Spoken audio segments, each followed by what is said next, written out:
Okay, this is my first attempt at an online movie to show you an artist and how to respond to their work. And this one is Marc Quinn. His work links to the theme of identity, which applies to year 10. Um, so if you are in year 11 and refining coursework, this is good for you. And if you are in year 10, this is also good for you. So if you like it, please do try it at home. So here we go. Marc Quinn, Identity. This is Marc Quinn and his sculpture, Self, which we may have talked about in class. This is a self-portrait he did using his own blood and casting it. So it's an ongoing sculpture that's exhibited in London, and it's made with his blood, and he refreshes it every couple of months. And it's quite disturbing, but also quite literal because he has made a self-portrait out of himself, which is why it's called Self. He's done quite a few bits of work that link to identity. So this one, or these pieces, are called Labyrinth, and they are abstract paintings of fingerprints. They are actually beautiful when you look at them on his website online, which I do recommend. These are just cutouts that I've got. If you go onto his website, you can see them. They are large, very large, almost as tall as a person. They're made with oil paint, and they have quite thick impasto brush strokes, and they are based on real life fingerprints. He also does cast bronze fingerprints as well, and he has monochrome versions as well, which are just black and white, and they are beautiful as well. But the one we're going to be looking at today, his series of irises, and they are close-up photographs of people's irises, their eyes, and he's then painted them in a hyper-realistic style using oil paint on round canvases. He's done a whole different load of series of images based around the iris. So he has some that are giant bronze sculptures with waterfalls pouring out of the pupil. He's done some where he's imposed maps on top of the eyes. He's linked some of them to astrology and stars. However, today we're going to be looking at these ones. So I got a macro lens camera and attached it to my iPhone and took a series of pictures of my eye. And there it is, several different ways.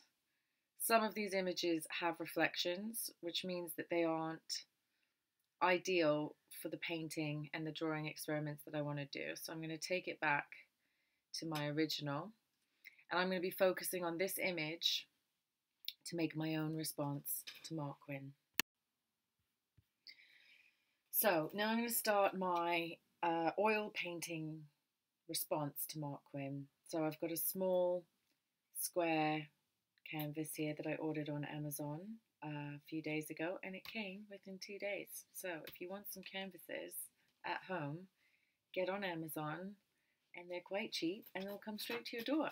You can also get paints, and you can get brushes. There's plenty of art supplies to be bought during this time, so there are no excuses.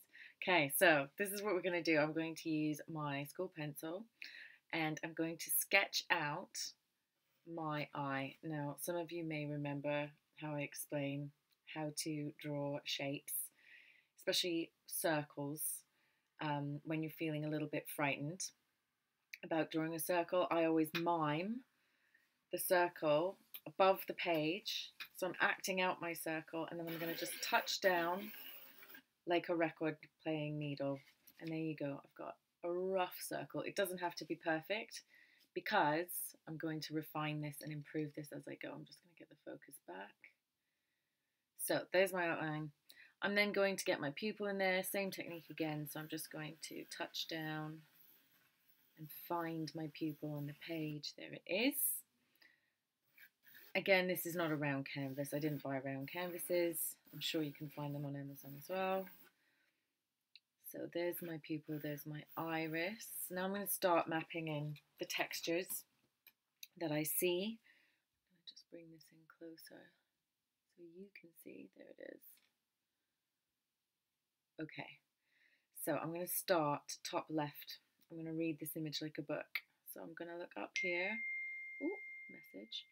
And I'm going to just use scooped mark making lines to just map up where that ripped sort of transition is between the yellow and then the sort of ripped up bit here. I'm going to use my mark making, so little dots and dashes, to just define where I see all that texture.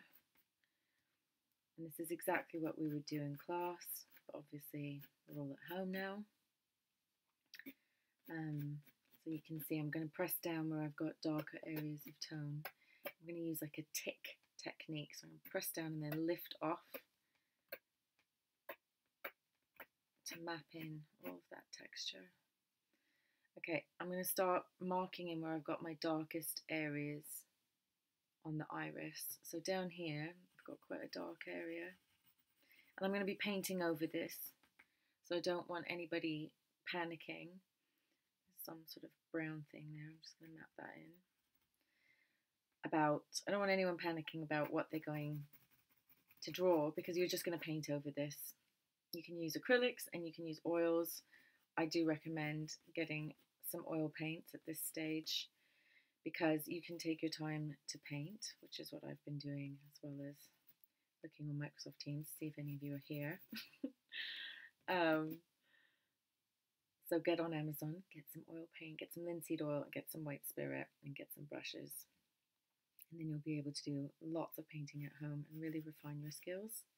And it can all go towards your coursework grades. So I've got all of my texture mapped in now. I'm going to add in this reflection last. And you can see my eyelashes are reflected in the reflection. So I'm going to add those in. Okay, so now I've sketched out my shapes and my dark areas and my highlight. I'm ready to go. I've got oil paints, which again, I bought on Amazon and they were really cheap. There they are. And I've got white spirit. Here it is. Get your parents to buy this because you're too young to be buying white spirit. So they might have some in the house to use for household chores. And then you've got refined linseed oil. Again, cheap on Amazon. This was like £3. And that will last a really long time because there's loads of it. Then I've got a brush. And I've got my palette, which I've obviously been using because it's covered in paint, which I'm going to use. Oil paint stays fresh for a much longer time than acrylic. So if you cover your palette with cling film or some plastic, it will stay fresh and you can use it day after day. So I'm going to start with my eye painting. I'm going to start with the light areas first. So I'm going to look for my lightest colours. And if I look at my picture, I can see that I've got really light, sort of like a yellowy green. That's like a pastel green colour, which I'm going to start mixing. I can test my colour mixing on the page that I'm working on. I'm just going to shuffle this over. Ooh, there it is. So I'm just going to dip into my white spirit and get my brush into some of this paint that I've already got on my palette and start coming up with a colour that's going to match what I've got going on in my eye. So I've got a bit of lemon yellow there, I've got a bit of white here which has already been used a lot, and I've got a bit of blue over here. I'm going to pick that up with my brush, just mix it in and then compare it to what I've got in my photograph, and it looks kind of accurate. Okay, so I'm going to start laying that into my canvas with oil paint. If it's not correct, that's fine. It stays wet for longer when you mix it with the linseed oil. So you can then revisit areas of your painting and refine them over days, weeks even, if you need to. So it's great if you are one of those kinds of artists that's panicking every time something goes slightly wrong and then throwing your canvas in the bin or ripping a page out of your sketchbook, which none of you are allowed to do. So this is perfect, a perfect medium to keep you going on one piece of work for quite a long time. So I'm just applying that nice pale pastel green that I've made onto my canvas where I see it. And I'm just mapping it. I'm mapping out where these colours are going to go. I'm not panicking, I'm just enjoying the painting.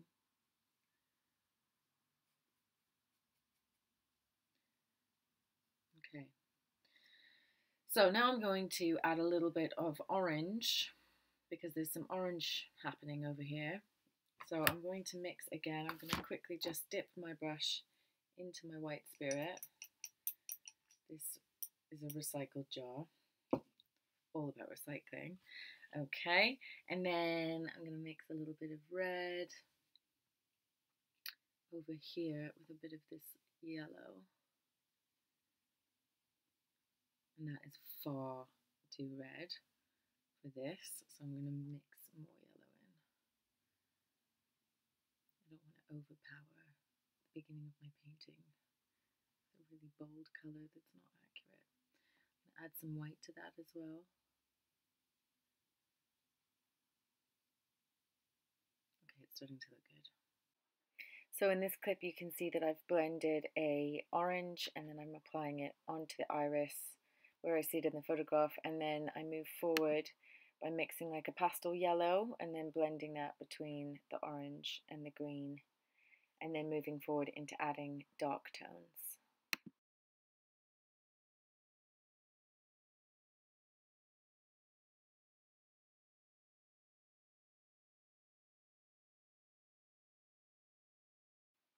So here you can see I've got the dark outer circle of the eye, and then I've brought those dark tones into the texture of the iris. So I'm again using that tick technique to just pull the oil paint from the edge of the iris into the center and pulling the orange and the greens with it to create a realistic texture, just like the iris in the photograph.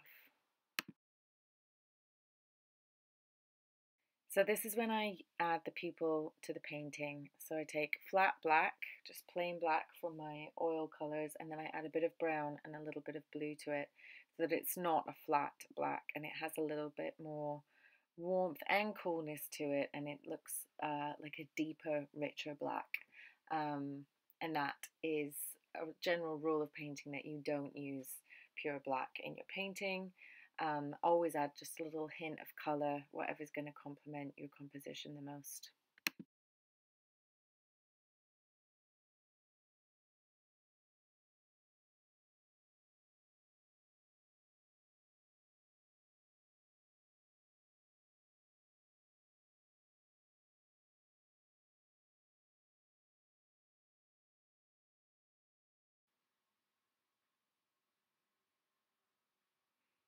So I've just added the highlight in the top right hand corner of the composition, and then come to the best part of this painting, which is adding the black lines from the pupil into the iris to get that really harsh textured contrast between the pupil being really dark and empty, and then the really busy iris. And you can see those little tiny, again, those tick marks dragging the oil color from inside the pupil just through the edge of the iris to create that ripped texture, which is the main subject of the painting. As a viewer, that is the first thing you look at in the image. That's what attracts your eye to the image, and then your eye moves around the canvas and explores all the other areas of interest.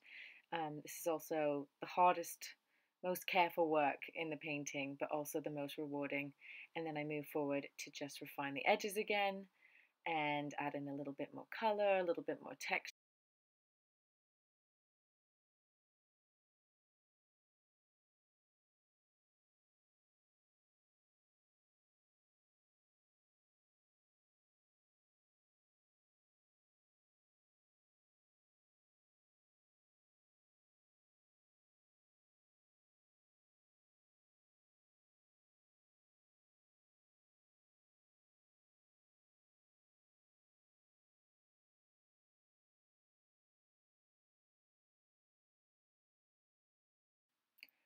So here I'm just adding the final areas of dark tone and texture. This painting is almost finished. I can present all of my steps in my sketchbook. I can annotate all of my materials, techniques and processes in writing to get valuable grades. I would love to see all of you trying this at home. Please email me the results, any questions you have about this process. Good luck. I hope you're all well. I'd love to hear from you and enjoy painting.